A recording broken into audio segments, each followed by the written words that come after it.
Hello. The idea of these videos is to help people who want to improve their English, particularly by exposing them to words that perhaps they wouldn't come across in their everyday use. One of the best ways of doing that is through reading, something as a teacher of 25 years I always recommend to my students. However, many of the times people find it quite difficult to incorporate reading into their everyday routine.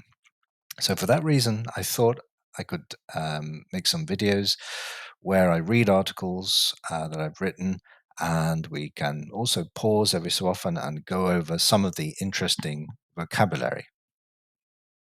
So, let's begin. The title of this article is Fukushima Residents Worry Over Wastewater Release. The Japanese government's decision to release more than 1 million tons of treated radioactive water from the Fukushima Daiichi nuclear power plant into the Pacific Ocean has sparked widespread concern among the residents of the region. The water, which has been stored in tanks since the 2011 earthquake and tsunami that triggered a triple meltdown at the plant, is expected to be discharged in 2 years after being filtered to remove most of the radioactive elements. So let's just pause there for a second and have a look at some of the vocabulary that I've highlighted in yellow. The first word that we can see is the verb spark. This is a regular verb, as we can see. The past is formed with ed and it's pronounced sparked. Now, this is one of those words that sometimes make learning languages, foreign languages, a little difficult because in this case it's used metaphorically. Literally, a spark is something that is created by electrical current. For example, in a petrol engine, you have a thing called a spark plug, which is a device that creates electrical sparks in order to ignite the fuel and begin the process of ignition. However, obviously, if we look at this context, this word in context, we can see that this is not the meaning here. We're not talking about electricity. We're not talking about uh, causing an explosion. What we're talking about here is the beginning of something. So we often use this word metaphorically to talk about a catalyst. It's something that has begun something bigger. In this case, the idea of releasing this radioactive water has created or initialized a lot of concern among the people who live in this region. Second word we have here is tank. This again, like most words in most languages, has more than one meaning.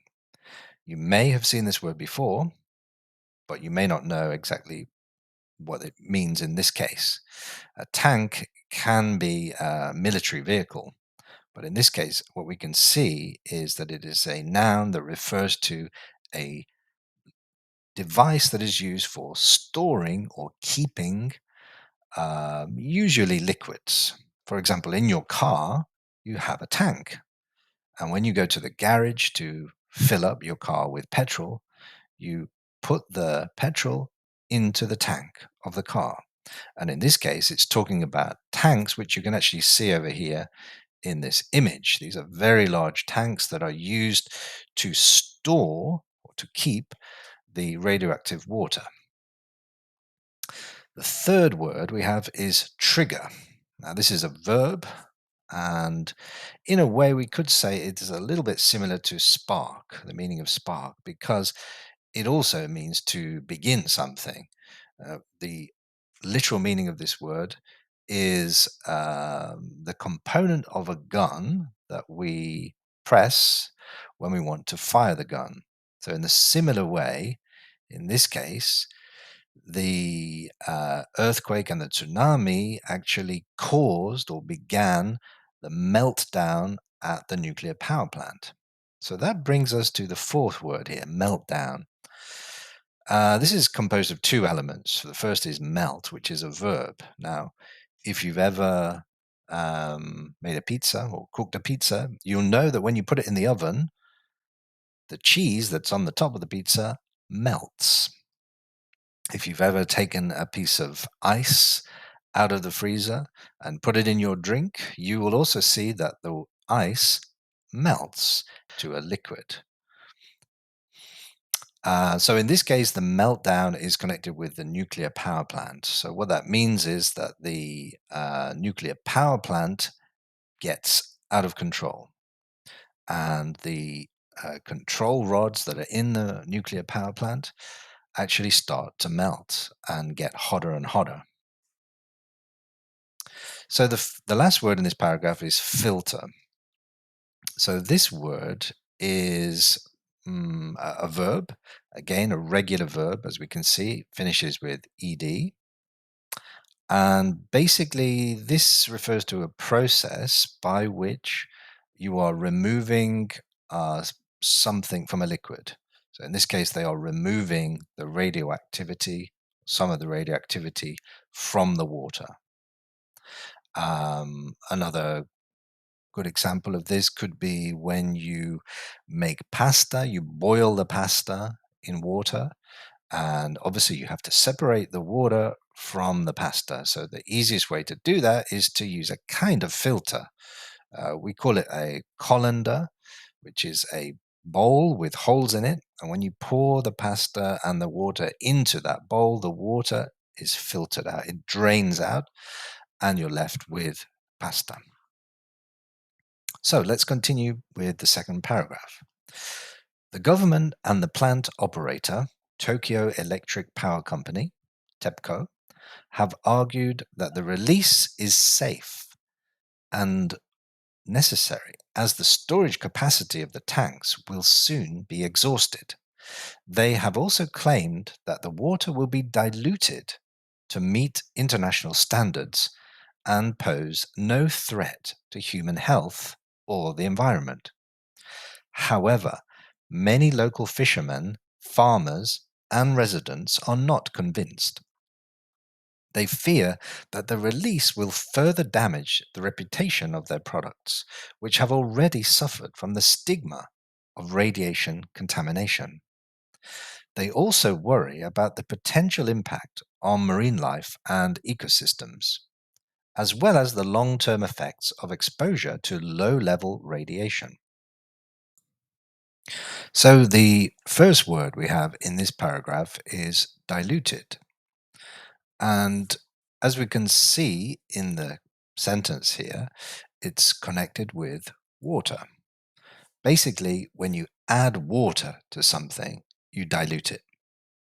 Doesn't necessarily have to be water, I suppose. It could be other liquids, but in this case, the scientists are adding water to the contaminated water in order to make the radiation less powerful. In a similar way, there are certain drinks that are made of concentrated juice, and when you add water to that, you dilute the juice in order to make a drink. The second word in this paragraph is threat. Threat is a noun. The verb is threaten. It's a regular verb, so in the past it would be threatened. And usually we use this word to indicate that there could be a bad consequence of a course of action. In this case, what the article is saying is that the company TEPCO has indicated there is no threat, so there will be no bad consequences to human health or the environment from this release of radioactive water. And the third word we have is stigma. Stigma. And a stigma usually refers to something or perhaps an action that is generally viewed as being not good. Usually there is a certain element of, let's say, prejudice against something that is stigmatized. Um, A good example of this could be criminals. Usually, in most societies, there is a stigma that people attach to certain criminal activities. For example, stealing something. Generally, people view this as bad, right? To steal, to take things that do not belong to them. So we could say there is a stigma attached to that activity. Obviously, stigmas can vary according to social rules and norms. For example, I think in some parts of Japan, there's a stigma attached to people with tattoos because most people traditionally who had tattoos in Japan were associated with criminal gangs, whereas this stigma does not necessarily exist in other parts of the world. In Europe, for example, many people who are not criminals also have tattoos. Okay, so let's continue with the next paragraph.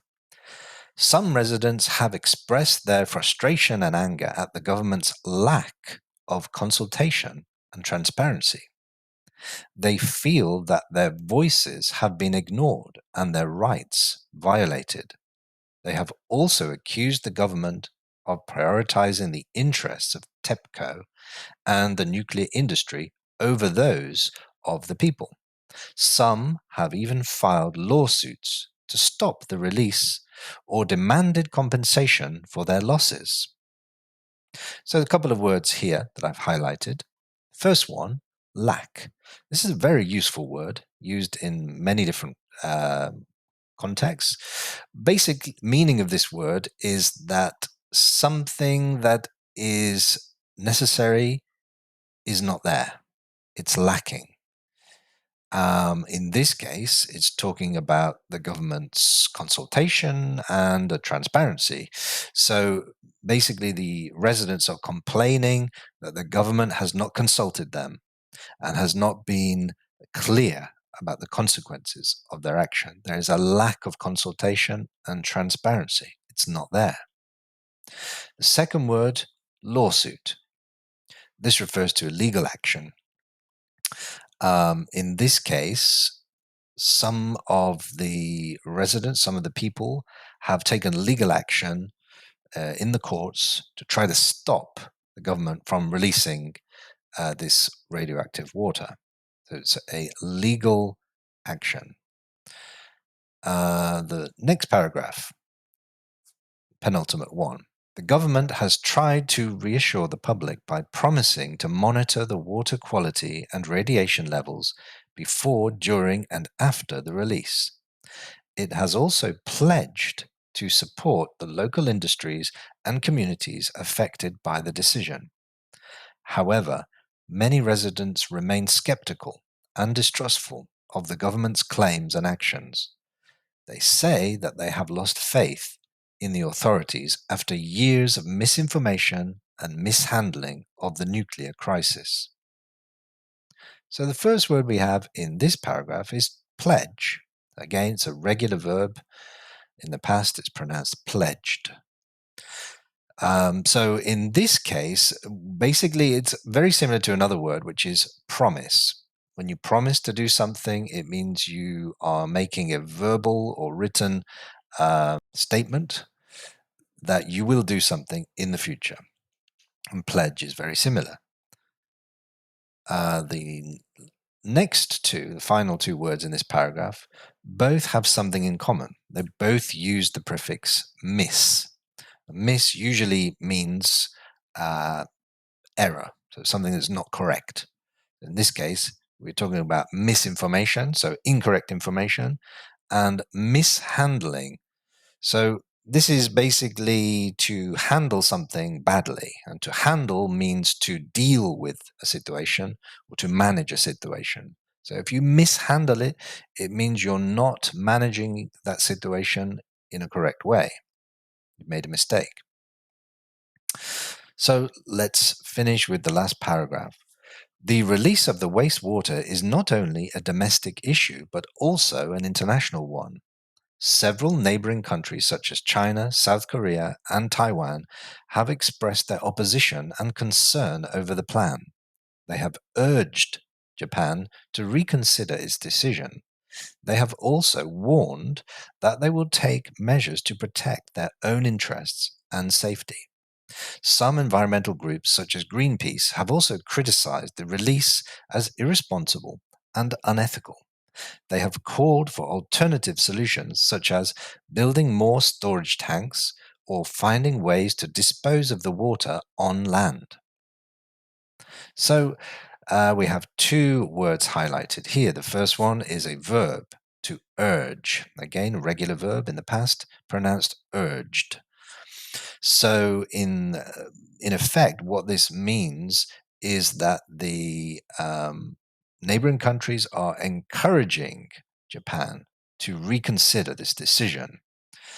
Obviously, they disagree with it, and they are trying to make Japan change its mind. They have also warned. Now, warn is the final word we have in this article that's highlighted.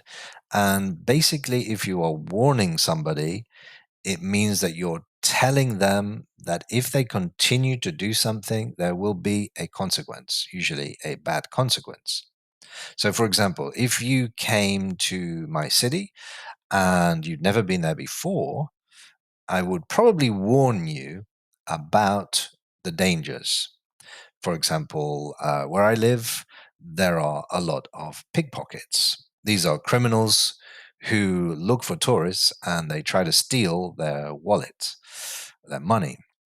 So if you were visiting my city, I would warn you about certain areas and I would warn you about the pickpockets. I would tell you to be very careful. So in this case, the neighboring countries are warning that they will take measures to protect their own interests and safety. So if you have enjoyed this article and you would like to hear more, please like the video and subscribe below. And until next time, thanks for watching.